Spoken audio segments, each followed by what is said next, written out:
শত্রুর একেবারে বুকের ভেতর থেকে অত্যন্ত গোপনীয় এবং সুরক্ষিত কোনো জিনিস ছিনিয়ে আনা হলিউডের কোনো থ্রিলার সিনেমার অ্যাকশন দৃশ্য মনে হচ্ছে।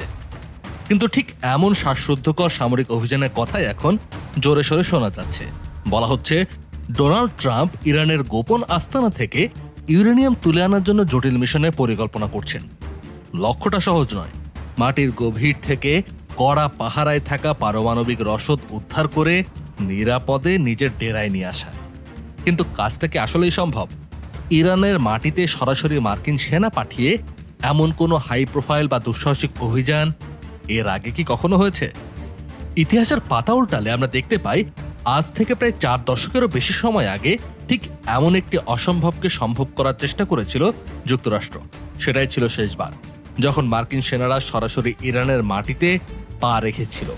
সেই অভিযানের পরিণতি কি হয়েছিল? কেনই বা সেই অভিযান চালানো হয়েছিল?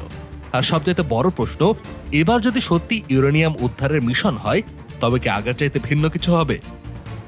পুরো বিষয়টি বুঝতে হলে আমাদের একটু পেছনের দিকে তাকাতে হবে। সময়টা 1979 সাল। ইরানে তখন চলছে ইসলামী বিপ্লবের তুমুল ঝড়। ক্ষমতাচ্যুত শাহ মোহাম্মদ রেজা পাহলাবিকে চিকিৎসার জন্য আশ্রয় দেয় যুক্তরাষ্ট্র, আর এতেই ক্ষোভে ফেটে পড়ে ইরানিরা। তাদের দাবি ছিল শাহকে বিচারের জন্য ইরানের হাতে তুলে দিতে হবে। এরই জেরে 1979 সালে 4 নভেম্বর তেহরানে মার্কিন দূতাবাসে হামলা চালিয়ে বসে একদল ইরানি ছাত্র। তারা দূতাবাসের 52 জন আমেরিকান কর্মীকে জিম্মি করে।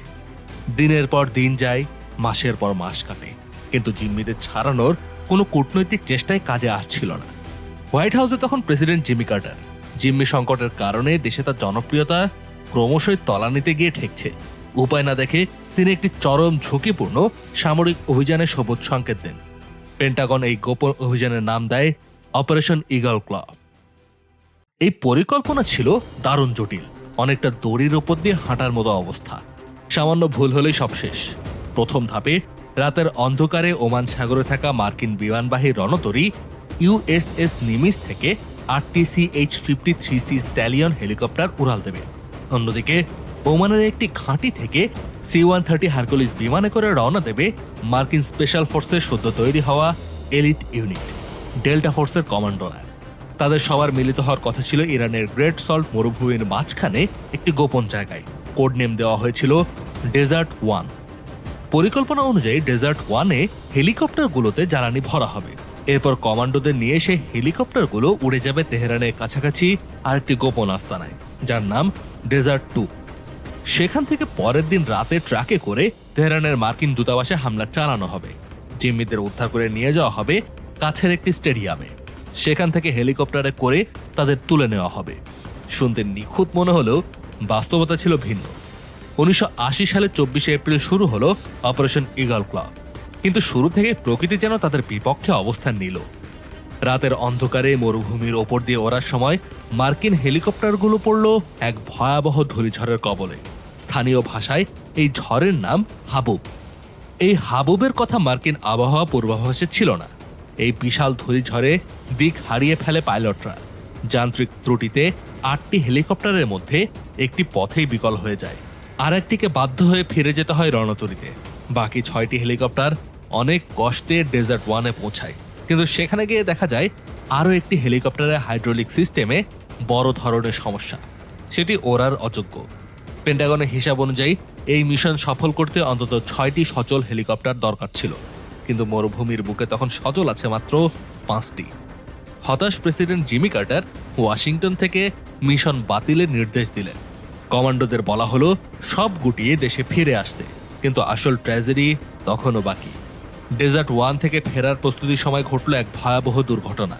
অন্ধকারে দিক পরিবর্তন করতে গিয়ে একটি হেলিকপ্টারে বিশাল রোটর ব্লেড গিয়ে ধাক্কা মারে জ্বালানি ভর্তি একটি C-130 বিমানের সাথে। মুহূর্তেই বিশাল বিস্ফোরণ। রাতের অন্ধকার আকাশ লাল হয়ে ওঠে আগুনে। 8 জন মার্কিন সেনা প্রাণ হারায় ওই মরুভূমিতেই। পুরে ছাই হয়ে যায় ওই দুটি এয়ারক্রাফট। যে মিশন হতে পারত আমেরিকার সামরিক ইতিহাসের অন্যতম বড় সাফল্য, তা পরিণত হলো চরম ব্যর্থতা আর লজ্জার। জিম্মিদের উদ্ধার করা তো গেলই না, উল্টো বিশ্বমঞ্চে আমেরিকার সামরিক সক্ষমতা নিয়ে প্রশ্ন উঠল।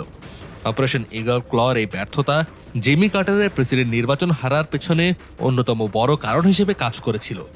তবে এই ব্যর্থতা থেকেই শিক্ষা নিয়েছিল পেন্টাগন। তারা বুঝতে পেরেছিল স্পেশাল অপারেশনের জন্য আলাদা কমান্ড দরকার।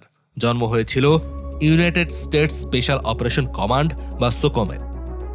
4 দশকের বেশি সময় পর আবারও ইরানের মাটিতে অভিযানের গুঞ্জন। এবার লক্ষ্য জিম্মি উদ্ধার নয়, লক্ষ্য পারমাণবিক স্থাপনা থেকে ইউরেনিয়াম তুলে আনা। বিশ্লেষকদের মতে এই সম্ভাব্য অভিযান অপারেশন ঈগল ক্লর চাইতেও কয়েক গুণ বেশি কঠিন। প্রথমত, ঈগল ক্লয়ের সময় জিম্মিদের অবস্থান অন্তত জানা ছিল, কিন্তু ইউরেনিয়াম কোথায় আছে? ইরানের পারমাণবিক স্থাপনাগুলো কোনো সাধারণ ভবনে নেই। ফোর্দো বা নাতাঞ্জের মতো স্থাপনাগুলো মাটির কয়েকশো ফুট গভীরে। পাহাড়ের নিচে কংক্রিট আর স্টিলের পুরু স্তরে ঢাকা এসব আস্তানা এমনভাবে তৈরি যাতে শক্তিশালী বোমা হামলাতেও এর কোনো ক্ষতি না হয়। দ্বিতীয়ত, ইউরেনিয়ামের ওজন এবং তেজস্ক্রিয়তা।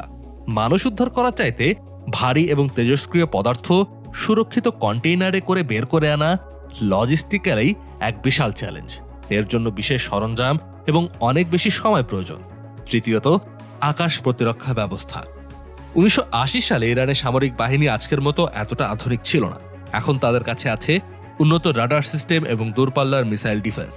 এই রাডারের চোখ ফাঁকি দিয়ে এতগুলো বাধার দেওয়াল টপকে ভেতরে ঢোকা এবং নিরাপদে বেরিয়ে আসা রীতিমতো আত্মঘাতী এক মিশন। প্রযুক্তির দিক থেকে মার্কিন সামরিক বাহিনী এখন আগের চাইতে অনেক এগিয়েছে, এটাও সত্যি।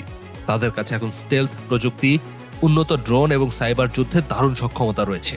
কিন্তু মরুভূমি সেই রাতের দুঃস্বপ্ন আজও পেন্টাগনের স্ট্র্যাটেজিস্টদের তাড়া করে ফেরে। ইরানের ভৌগোলিক অবস্থান, বিশাল মরুভূমি আর রুক্ষ পাহাড় আজও যেন আক্রমণকারীর জন্য এক বিশাল ফাঁদ। ট্রাম্পের এই নতুন মিশন যদি সত্যি আলোর মুখ দেখে, তবে তা হবে আধুনিক সামরিক ইতিহাসের সবচাইতে জটিল এবং ঝুঁকিপূর্ণ অপারেশন। কিন্তু প্রশ্ন হলো, এবার কি সত্যি ভিন্ন কিছু হবে, নাকি আধুনিক প্রযুক্তির এই যুগেও ইরানের দুর্ভেদ্য আস্তানা আর প্রাকৃতিক বৈরিতার কাছে আবারও হার মানতে হবে?